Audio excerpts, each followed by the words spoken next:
ನಮಸ್ಕಾರ ಎಲ್ಲರಿಗೂ ma'am story ಚಾನಲ್ಗೆ ಸ್ವಾಗತ. ಹುಳಿ ಕಾಳಿನ ಪಲ್ಯ ಹೇಗೆ ಮಾಡೋದು ಅಂತ ನೋಡ್ಕೊಂಬರೋಣ. ನಾನಿಲ್ಲಿ ಬಾಣಲಿ ಬೆಳಗ್ಗೆ ಪುಳಿಯೋಗರೆ ಮಾಡಿದ್ದೆ, ಸೊ ಅದನ್ನೇ ಯೂಸ್ ಮಾಡ್ತಿದ್ದೀನಿ. ಸೊ ಮೊದಲಿಗೆ ನಾನು ಸ್ವಲ್ಪ ಸಾಸಿವೆ ಮತ್ತು ಎಣ್ಣೆ ಹಾಕ್ಕೊಂಡೆ. ಅದಾಗಿದ ನಂತರ ಈರುಳ್ಳಿ ಸಣ್ಣದಾಗಿ ಉದ್ದುದ್ದ ಹಚ್ಕೊಂಡಿದ್ದೀನಿ. ಒಂದು ಟೂ ಆನಿಯನ್ಸ್ ಸಾಕಾಗುತ್ತೆ.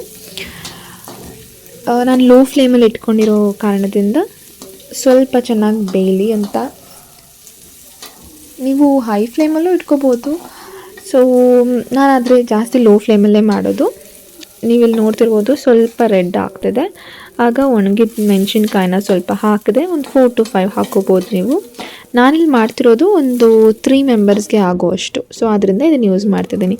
ಅದಾದ ನಂತರ ನೀವು ಸ್ವಲ್ಪ ಎಣ್ಣೆ ಬೇಕೆಂದರೆ ಹಾಕ್ಕೋಬೋದು. ನಾನು ಸ್ವಲ್ಪ ಇರಲಿ ಅಂತ ಇನ್ನು ಸ್ವಲ್ಪ ಆ್ಯಡ್ ಮಾಡಿಕೊಂಡೆ.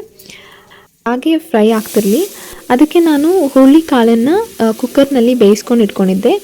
4 to 5 ವಿಸಿಲ್ಸ್ ಬರೋಷ್ಟು. ಅದಕ್ಕೆ ಸ್ವಲ್ಪ ಈರುಳ್ಳಿ ಕೂಡ ಹಾಕಿದ್ದೆ, ಮತ್ತು ಉಪ್ಪು ಕೂಡ ಅದರಲ್ಲೇ ನಾನು ಆಲ್ರೆಡಿ ಮಿಕ್ಸ್ ಮಾಡ್ಕೊಂಡಿದ್ದೀನಿ. ಸೊ ಅದನ್ನು ಇದರಲ್ಲಿ ಮಿಕ್ಸ್ ಮಾಡ್ತಿದ್ದೀನಿ. ಅದರಲ್ಲಿ ಸ್ವಲ್ಪ ನೀರು ಬಂದಿರುತ್ತಲ್ವ, ನಾನು ಆಲ್ರೆಡಿ ಸಪ್ರೇಟಾಗಿ ತೆಗೆದಿಟ್ಕೊಂಡಿದ್ದೀನಿ. ಅದಕ್ಕೆ ನೀವು ಸ್ವಲ್ಪ ಒಗ್ಗರಣೆ ಹಾಕಿ ಕೂಡ ತಿಂದರೆ ತುಂಬಾ ಚೆನ್ನಾಗಿರುತ್ತೆ ಅನ್ನದ ಜೊತೆ. ಬಟ್ ಇದರಲ್ಲಿ ಸ್ವಲ್ಪ ಇನ್ನೂ ನೀರು ಹಾಕಿದ್ದೀನಿ. ಏನಕ್ಕಂದರೆ ಇದೆಲ್ಲ ಮಿಕ್ಸ್ ಆಗಿದ ನಂತರ ಅಕಸ್ಮಾತ್ ಆ ನೀರನ್ನು, ಆ ರಸ ಏನಿದೆ ಅದನ್ನು ನೀವು ಕುಡಿದ್ರೆ ತುಂಬಾ ಟೇಸ್ಟ್ ಇರುತ್ತೆ, ಮತ್ತು ತುಂಬ ಒಳ್ಳೆಯದು ಕೂಡ ಆರೋಗ್ಯಕ್ಕೆ. ಸೊ ನಾನು ಟೇಸ್ಟ್ ಮಾಡಿ ನೋಡಿದ್ರೆ ಇನ್ನೂ ಸ್ವಲ್ಪ ಉಪ್ಪು ಬೇಕಿತ್ತು ಅನಿಸ್ತು. ಸೊ ಅದರಿಂದ ಇನ್ನು ಸ್ವಲ್ಪ ಅಡಿಷ್ನಲ್ ಆಗಿ ಹಾಕ್ಕೊಂಡಿದ್ದೀನಿ. ನೀವು ನೋಡಿ, ನಿಮಗೆ ರುಚಿಗೆ ತಕ್ಕಷ್ಟು ಎಷ್ಟು ಬೇಕೋ ಅಷ್ಟು ಹಾಕ್ಕೊಳ್ಳಿ. ಅದಾದ ನಂತರ ಸ್ವಲ್ಪ ಕೊತ್ತಂಬರಿ ಸೊಪ್ಪು ಹಾಕೋತಿದ್ದೀನಿ. ಹಾಗೆ ಚೆನ್ನಾಗಿ ಲೋ ಫ್ಲೇಮಲ್ಲಿ ಬೇಯಿಸ್ತಾ ಹೋಗಿ. ಈ ಪಲ್ಯಗಳು ಅಂದರೂ ತುಂಬಾ ಇಷ್ಟ ನನಗೆ, ಮತ್ತು ಬೇಗನೆ ಮಾಡ್ಕೋಬೋದು. ಒಂದು 5-10 ಮಿನಿಟ್ಸಲ್ಲಿ ಮಾಡ್ಕೊಂಬಿಡ್ಬೋದು ನೀವು ಬೇಯಿಸ್ಕೊಂಡು ಇಟ್ಕೊಂಡಿದ್ರೆ ಅಷ್ಟೇ, ಏನು ಕಷ್ಟ ಏನಲ್ಲ. ಸೊ ಇದೆಲ್ಲ ಆಗಿದ ನಂತರ ನಾನು ಸ್ವಲ್ಪ ಕೊಬ್ಬರಿ ತುರಿ ಮಾಡ್ಕೊಂಡು ಇಟ್ಕೊಂಡಿದ್ದೆ. ಇನ್ನೂ ಜಾಸ್ತಿನೇ ಹಾಕ್ಕೋಬೋದು, ಬಟ್ ನಾನು ಸ್ವಲ್ಪ ಸಾಕು ಅಂತ ಬರೀ ಸ್ವಲ್ಪ ಮಾತ್ರ ಹಾಕ್ಕೊತಿದ್ದೀನಿ.